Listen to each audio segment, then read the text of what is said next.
Well, good afternoon, everyone. It's afternoon now that we're making this recording.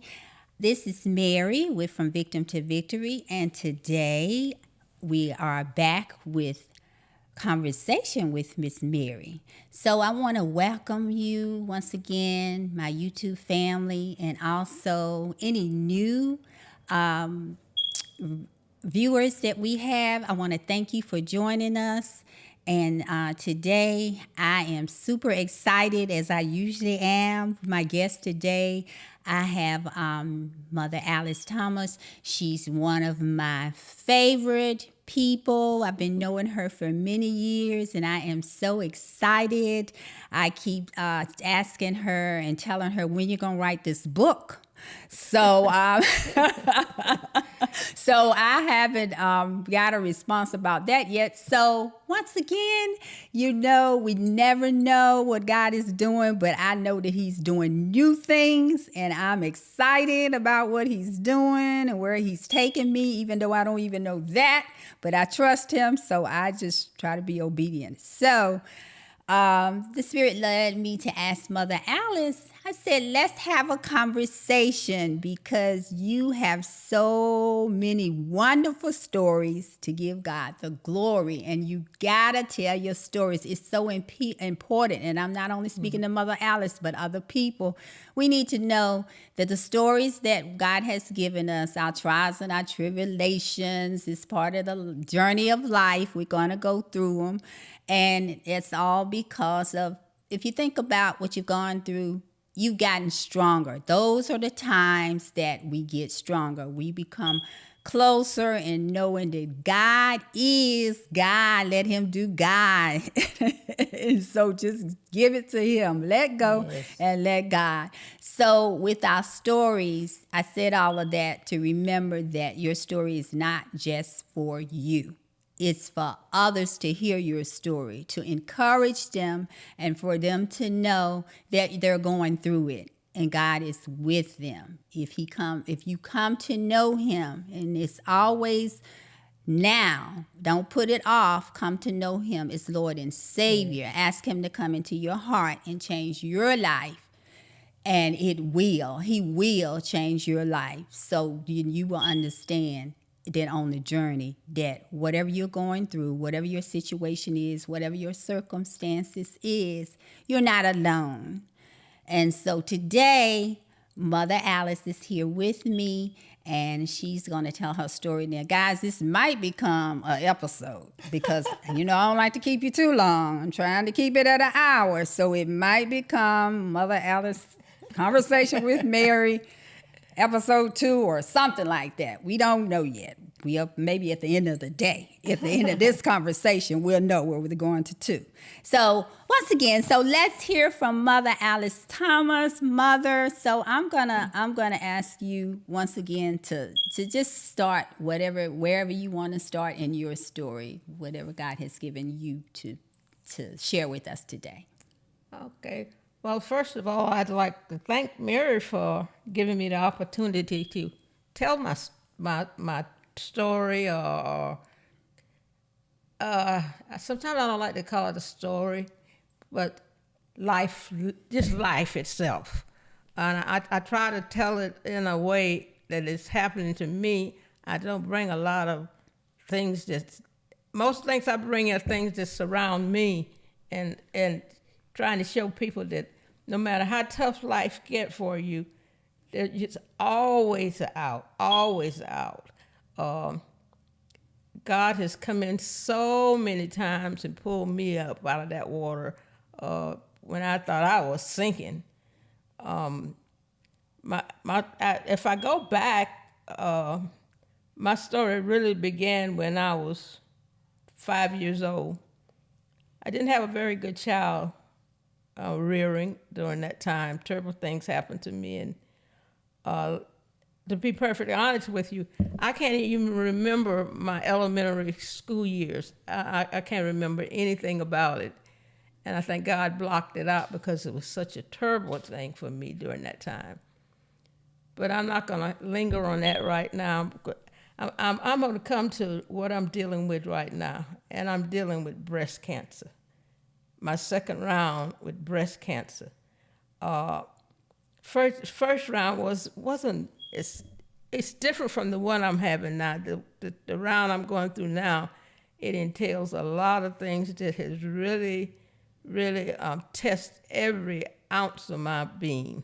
There were times I just wanted to say, no more treatment. I don't care. I'll take it. If it comes in and it ends up taking my life, because I buried my daughter 5 years ago, breast cancer, and her fight was, I can't even begin to tell you how rough her fight was. And I just didn't want to go through that. Sometimes with me, death is better than living, because life is so hard, and life has been really hard on me. God has put me through just about everything there is. I have buried 4 of my children, 3 boys, 1 girl. I have 1 son left. He seems to be very healthy. But when all of that crept in on me and my children started to die, there were many times that I couldn't see any reason to continue living. And if I had not been a strong person in walking with God, because no matter what happens, I still walk with him, and I still know that he's there with me. I know that I'm not going through all of it by myself. And he's given me great friends. Right now, I'm getting ready to go into radiation, which is scaring the living daylights out of me. And I know God didn't give me a spirit of fear, but there are some things that I am very fearful about. And I think it has a lot to do with my growing up years. I walked through so many bad times then that it made me scared of life. Just plain scared of life itself. You'll never see me step in front and take the lead. And I am really shocked that I'm sitting here talking about this, because I've always been a fearful person. And but I know my story gets so deep, and God has allowed me to see so many things that I didn't understand. I still don't understand. And I remember asking him, why would you show me this? Because sometimes you feel that you're not worthy of what God is saying to you or asking you to do. And he gave me a mission many years ago. He told me what my mission was in life. And when he spoke to me, it's just like I'm sitting here right now, the conversation between he and I. And I remember saying to him, I can't do that. I can't do that. And I told him, I said, I will not do it. And not thinking that, God is giving me orders here as to my walk in life, and they're arguing with him. But it was right after I had buried my second son. And when I buried my second son, they could have put me in the grave with him and covered me up along with him. I think I'd have been even happier than trying to learn how to live in this world without your children. Try living without 4 of your children. My sons didn't get shot in the street. They died. They just died. My Jimmy died at 34. I lost my Sean at 40. I lost my daughter at 44. And I lost my baby. He was born, stillborn. And I said to God, why all my children? Why all of my children? And even today, I have trouble trying to understand that. But when he spoke to me so many years ago, he said to me, I want you to save my people that are hurting, And I remember saying to him, "But God, I just buried my son. Can't you see the pain? I mean, who's going to help me?" And he repeated it again. "I want you to save my people that are hurting. I allowed you to go through the things you've gone through because when you speak, I want it to come from your heart. I want it to come from your head." He said, "I don't want you to read anything. I don't want you to give any statistics. I wanted to," and he said, and I said, "I can't do it." And his last words to me was, "Open your mouth and I will speak for you." It's like right now, I didn't rehearse anything. I really didn't know what I was going to say. And most of all, I'm asking God to control I'm like a tub of water.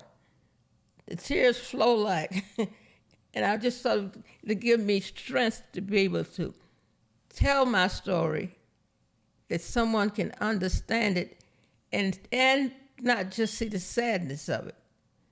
Because when I was really, really young, 5 years old, I wasn't allowed to be a child.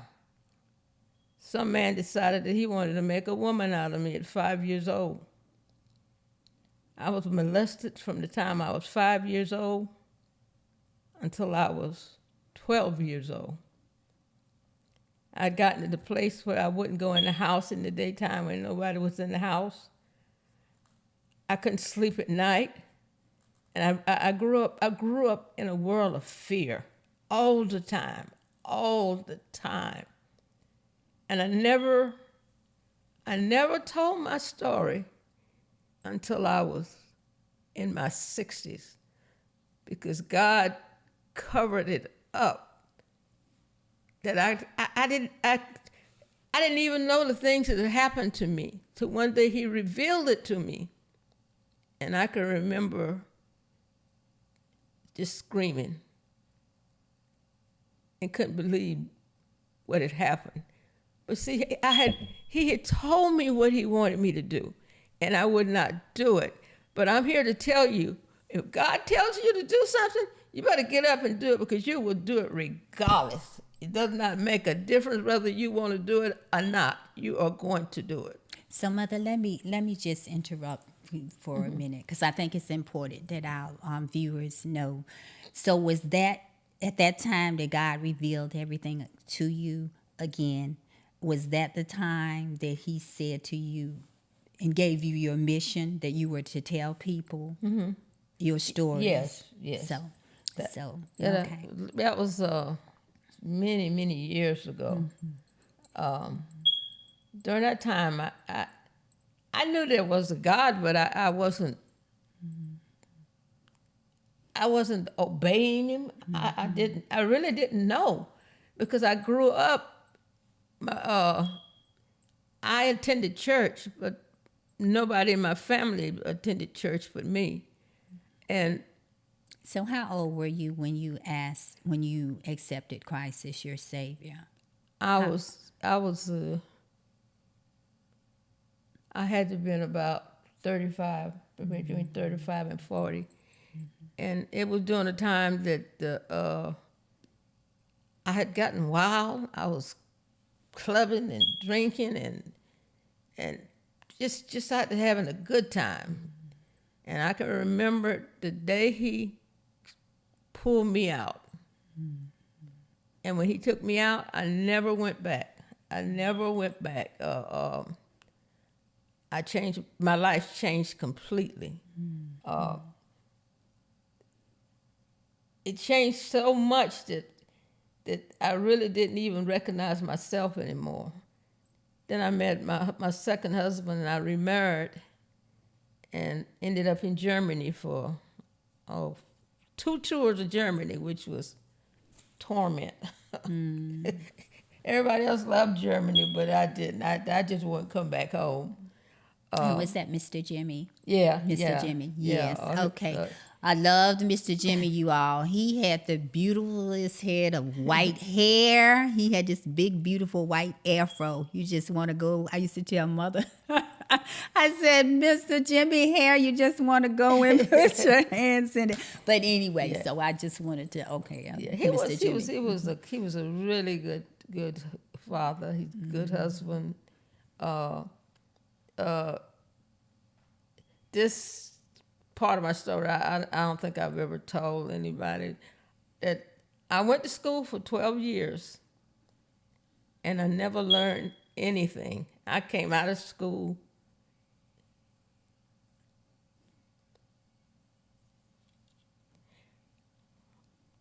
Take your time. not knowing how to read or write. And I always thought that the reason that I was like that was because I was just stupid. And I went through, when everything I learned after I married my husband. I learned how to read, I learned how to write. And my mom was illiterate. My mom couldn't read, my mom couldn't write. There was nobody to help you home with your homework or whatever the situation might be. And it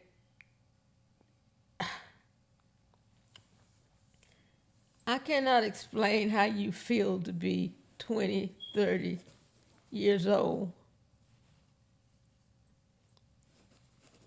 and you can't read. You can't spell. Can't do math. So I always sat on the edge, hoping that nobody would ever ask me to do anything. But, you know, even God brought me out of that. He brought me out of that, that I would be like, oh my God, I never told that story. I never told anybody listeners, that. excuse me, Mom, take your time and just, I have the tissues here. I told her we can eat a box of tissues, Mother.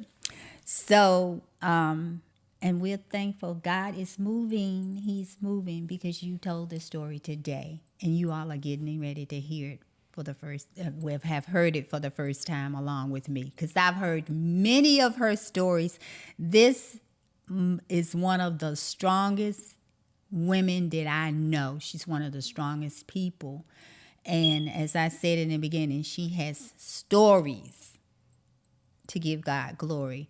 But in her stories, I know, Mother, you're helping someone today, and that's why we're doing her story, her book, her story, because it's so important. You've heard, and we know that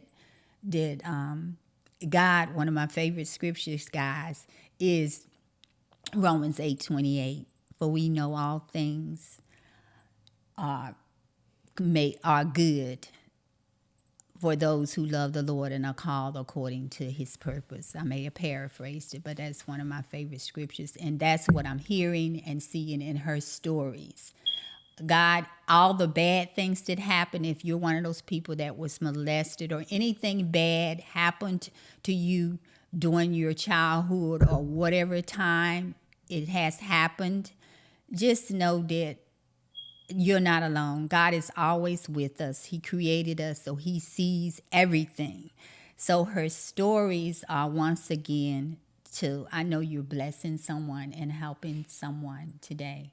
So just continue whenever and wherever God leads you to tell us What I whatever want to share. say is,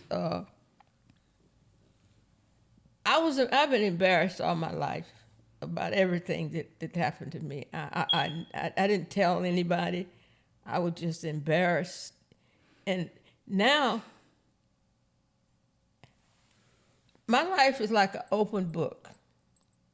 There is nothing that has happened in my life that I won't tell if I know that it might help somebody else. So you're being obedient to God because Yes. that was his mission he gave you. And you've decided now to be obedient and follow. I mean, I know you have for years. You know, you've done that. But it took you a minute. And with all of us, when she said, you're going to do God's will, when he tell you to, you're going to do it. So once again, she's a witness to that. So now she's doing it. She's been doing it for some years now because I've heard many of her stories before.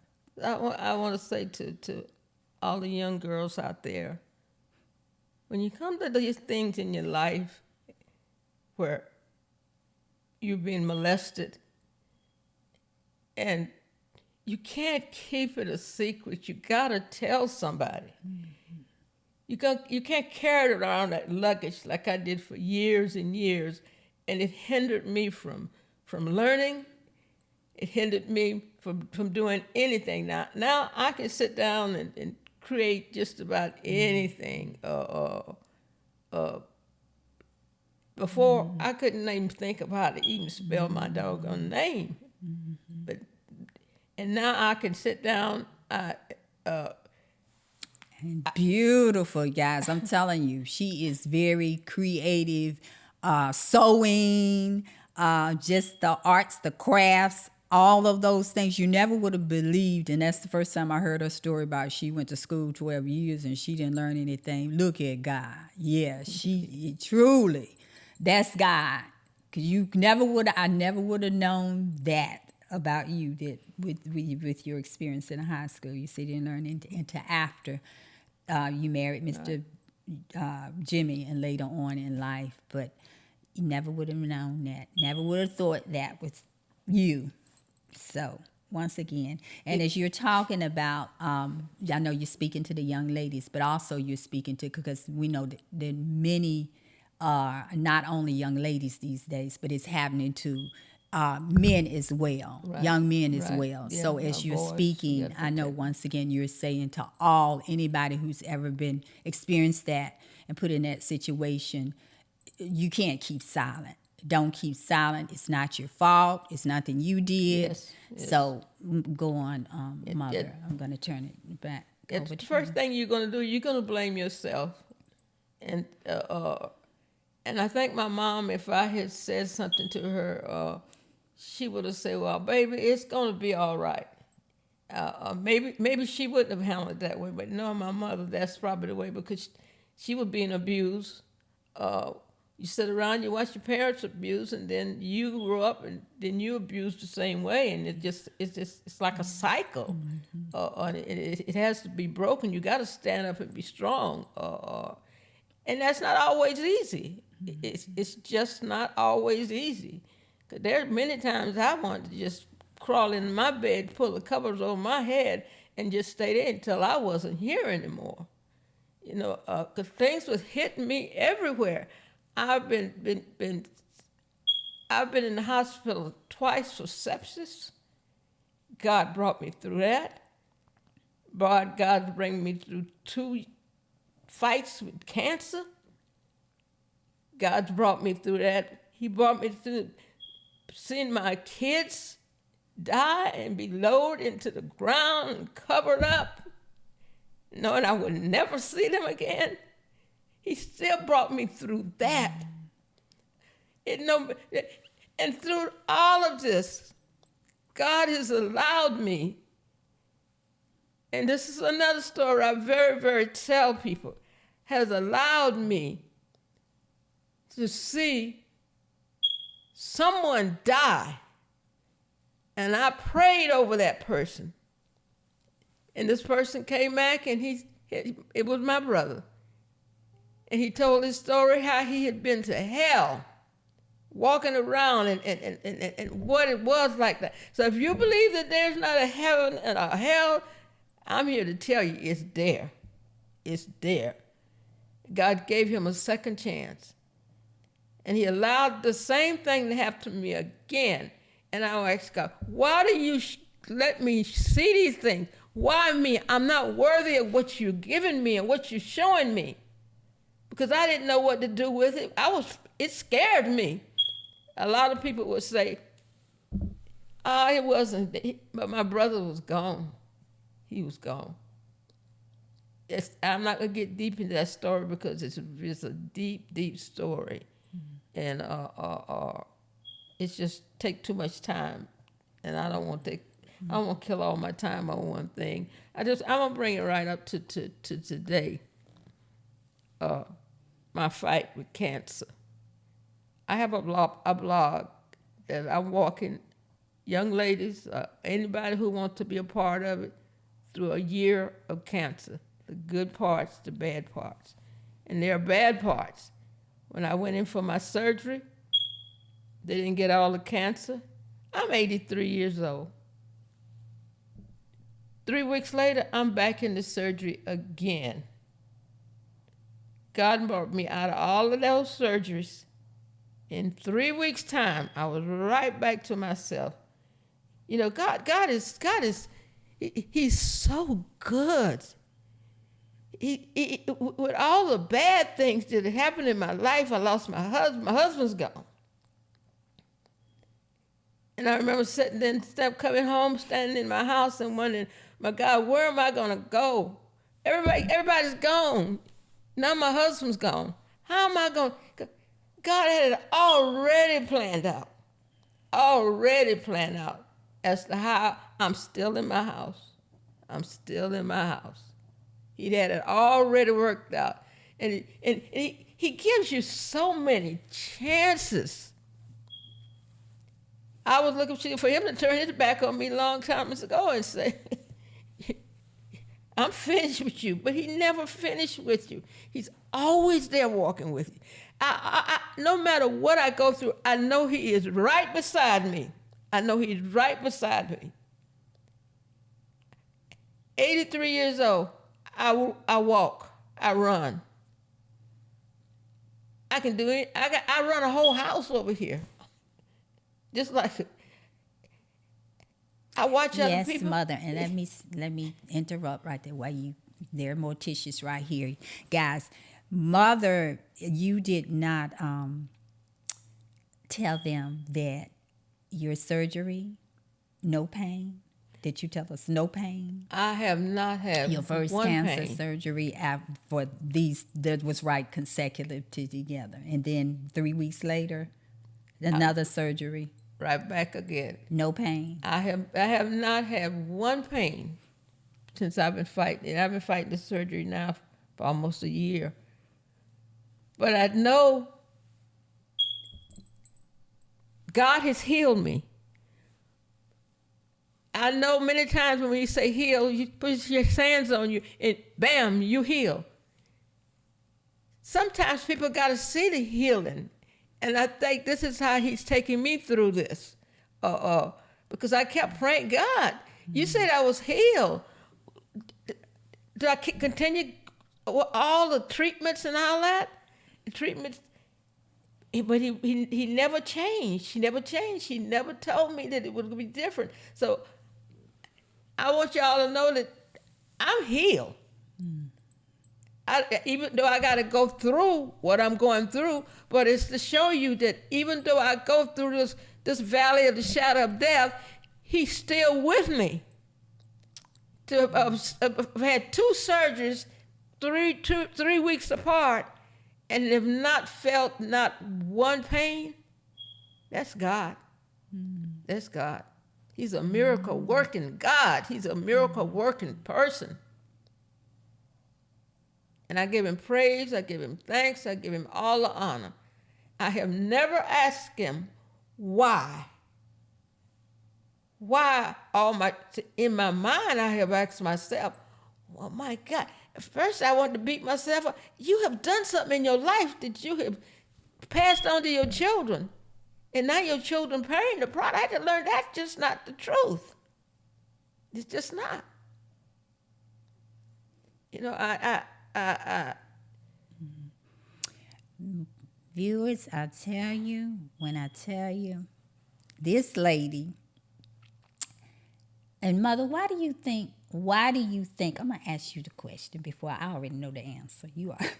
Why do you think, because we a lot of times God, why me? Why me? Why me? Well, why not you? Did you go through that period? Because I think all of us have at some point. Things happen and we ask God, why me? And so as I've learned and I've grown spiritually, then God said, why not you? So what do you think? Why you think? Let's talk about that for a minute. I have asked that question.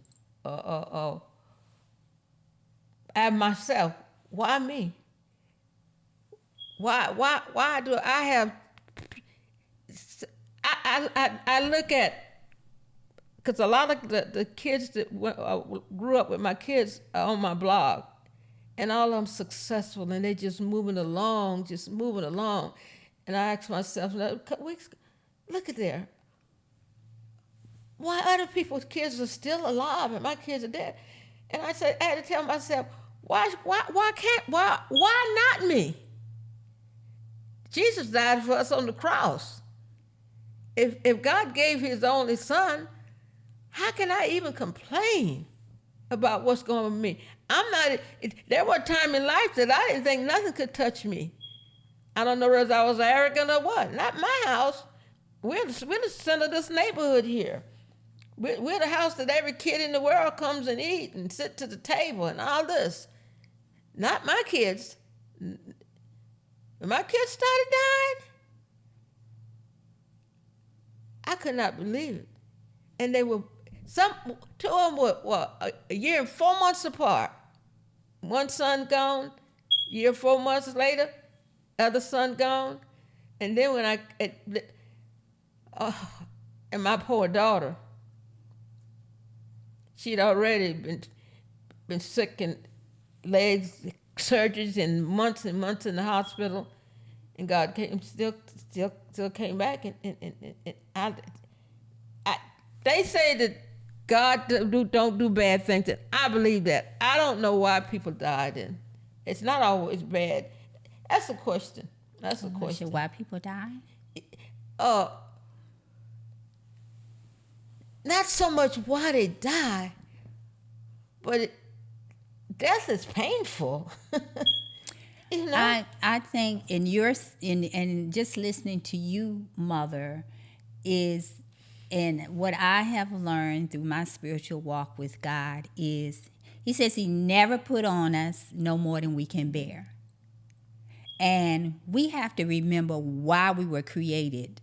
And when we get that was an aha moment for me in my spiritual growth at one point, because we were created to give God glory. Yes. And we get it twisted. We think it's all about us. It's all about me, myself, and I. And it's not. We are God's creation. And just think about, if you create something, and Mother, you're such a beautiful example of all that beautiful work that you do, the crafts and everything. It's your masterpiece. Right. We are God's masterpiece. Yes. And so when you create it, you can do anything you want to do with it, right? Mm-hmm. And with your beautiful self, you always like to give yours away. So in which God did for us with his son. But so it's about him. God is the hero here in the story of life. And so he's the one who gets the glory because he did it. Everything you're telling us today, you've gone through. And so I think that God is saying to each of us when we go through, hey, it's not about you. It's me using you to show other people that it was all me. I just used you. And he tells us, Ephesians 3:20 is one of my favorite scriptures. He's going to do more than we can even ask him, think, or even imagine, beyond and above. But he says he does it through us. And then one of my other favorite stories is he chose you. He chose you for your stories because he knew you could handle it. He had given you the strength to handle it. And you, strong woman that you are, you could handle it with him, through him. You're never alone. He's always with you. But it was his story that he gave you for his glory. Once again, because it points all back to him. It just didn't point to Alice Thomas. She didn't do all that by herself because she couldn't have did it by herself. And all the things that I've gone through. But we're not talking about my stories today. We're talking about yours. But in the same principle and experience for me, I can say that I have gone through what I've gone through because God knew I could handle it because he was with me. So that is why I think, to answer your question and anybody else that have that question, that what God has given to me is that because he chose you. I go back to Job in the Bible. Right. I love the story of Job because God presented Job to Satan.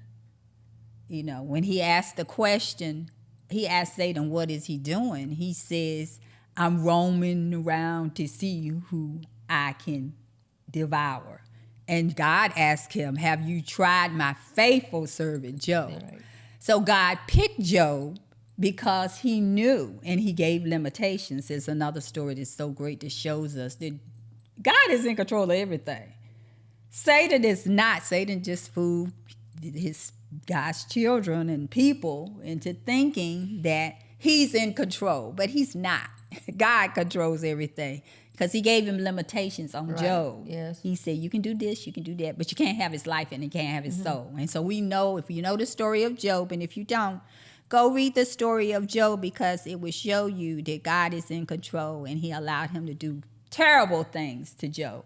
But in the end, you have to know the end of the story, because in the end, what Job went through, God gave it back double.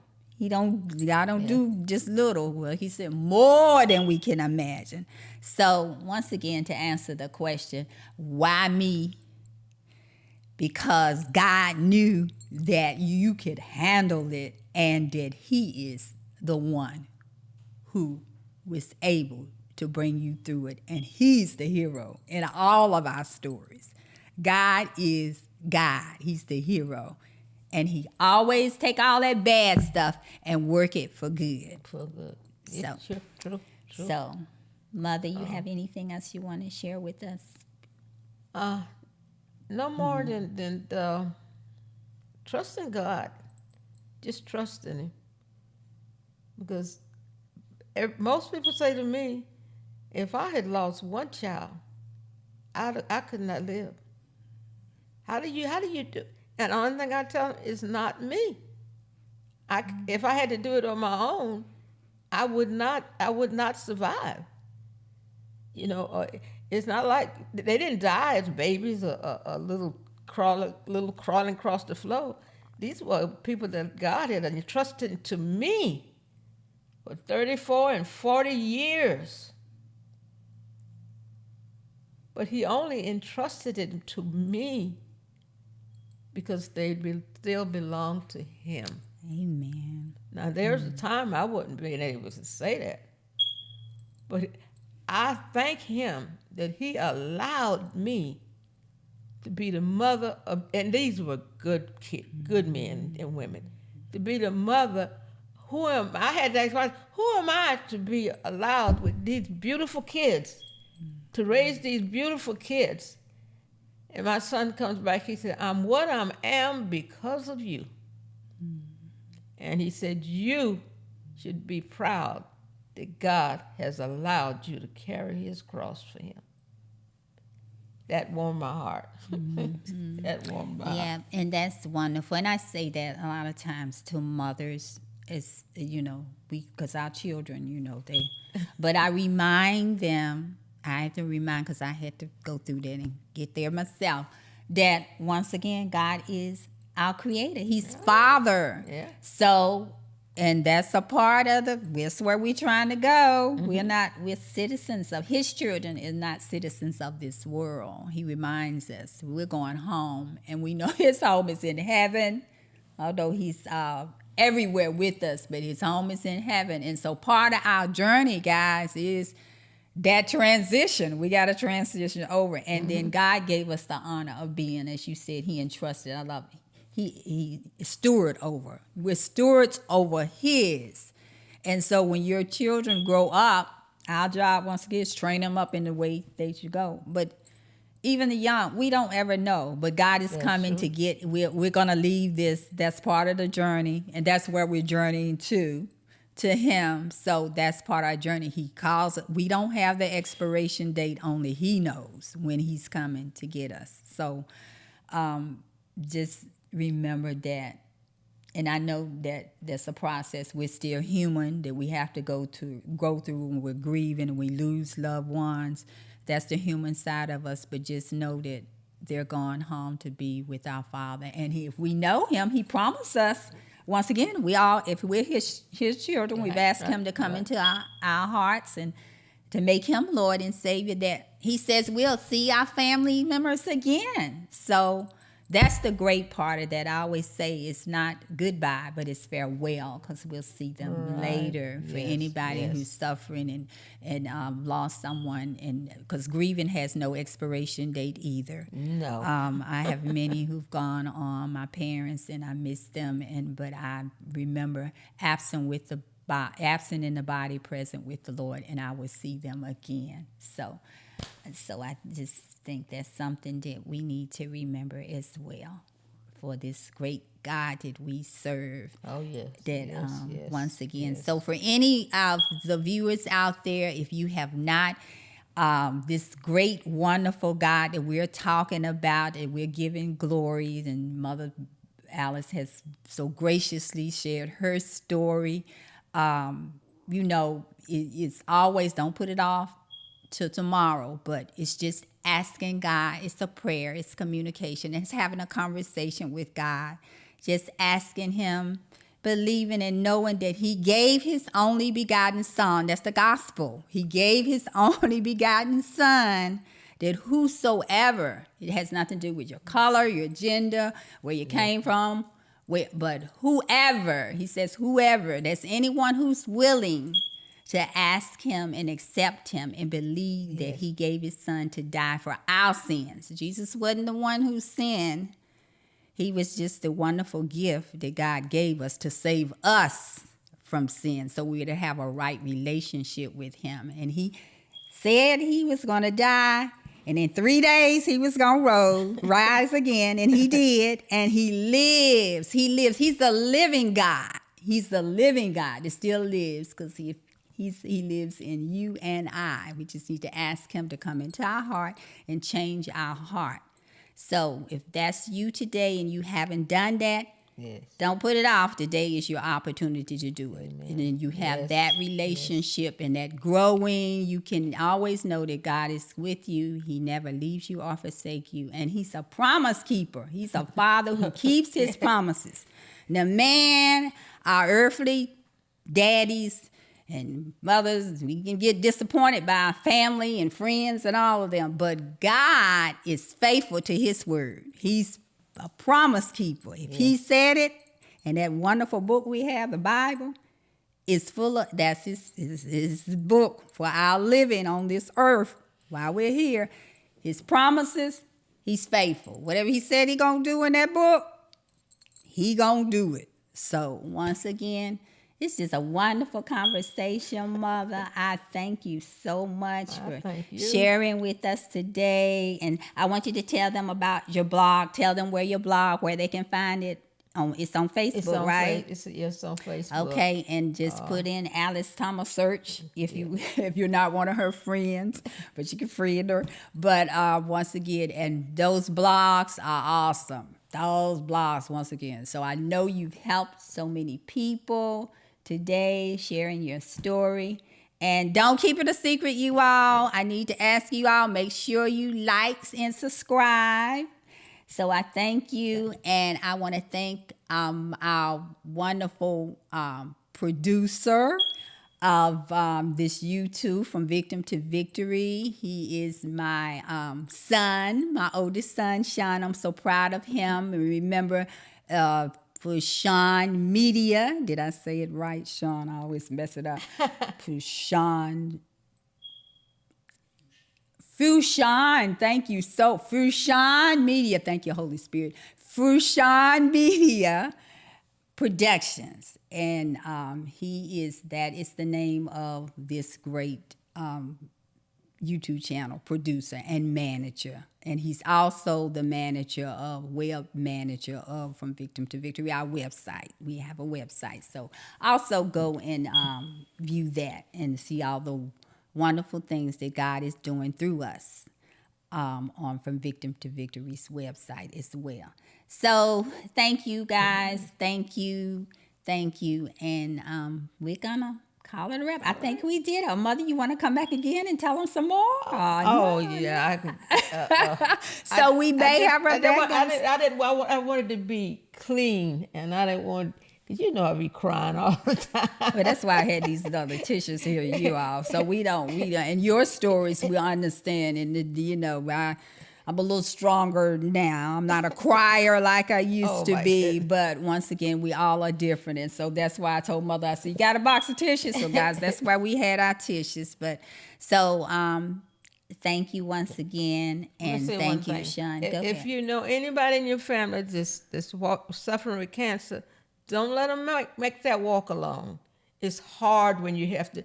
If it wasn't for my church people, because I have only one relative here in Georgia, if it hadn't been for the strength that they helped me with, I don't know if I could have made it to where I am now. Do not let them make that walk alone. Amen. Wonderful. Yes, that's so important. And you don't have to. You don't have to. Because when we talk about God, even if you feel like you're alone, just ask him and he will send you angels. He will send you, you know, God works through us. So once again, we just give God all the glory, and always thank him for the opportunity to come and share whatever we're sharing in our conversations with Miss Mary. So thank you once again, our viewers, and we'll be back with another conversation from Miss Mary. So once again, need you to like and subscribe and share. Thank you. Thank you.